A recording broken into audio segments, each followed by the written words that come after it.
Tonight we're going to talk about Hope Village RFP, the committee report, and consideration of future options. First, I felt it prudent to go through some of the finances and kind of how much we've spent to date, how much the construction was. There seems to be some a little bit of confusion on that in our community. So total to date, September 22 through July 25, actually a little bit before September 22, because the 1.8 million for construction also includes the cleanups that we did. Then the operational cost to date is $3,227,000 and change. So bringing our total to date expenditures just north of $5 million. Then there's also, I felt it necessary for you all to know that we have received just over almost $2.25 million in grant revenue to support this project.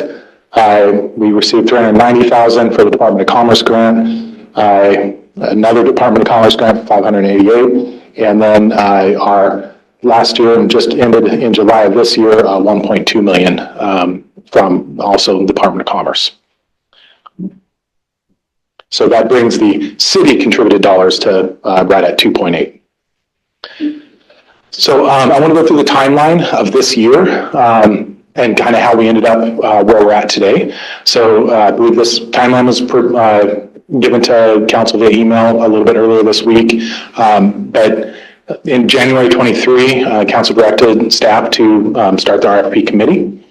And then March of 24, Major Phil with the Salvation Army informed the city that the Salvation Army would not be responding to the RFP, nor would they be willing to operate Hope Village after the end of the year. And he talked about his retirement and also some internal staffing issues, as you may recall, that they were experiencing at the time. So March of 27, the RFP committee met to start the process. We met 3 times. On March 27th, April 3rd, and then April 17th with our final product.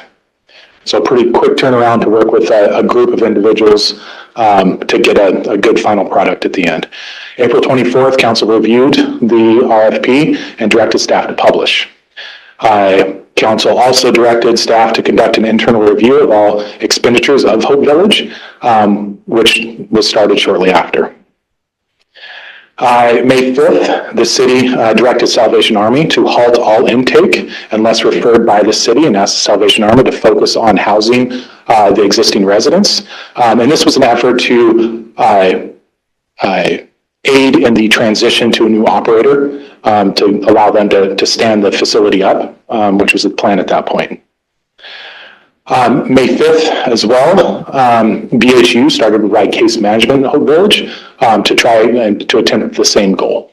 And they've been working there ever since, nearly every day, to aid with the Salvation Army in getting folks into housing and connected to services. So May 30th, the Salvation Army submitted a request to amend the existing contract to terminate September 30th instead of November 15th. Which started the negotiation process and legal reviews, and there was quite a few separate amendments that took place to aid in the transition to a new operator, which was the goal at the time. August 7th, the final contract amendment was signed, and then August 14th, the RFP was closed with one proposal. The review committee met and decided to interview the one respondent. September 4th, the review committee conducted the interview of Hope. The proposal failed to meet the scoring criteria outlined within the RFP.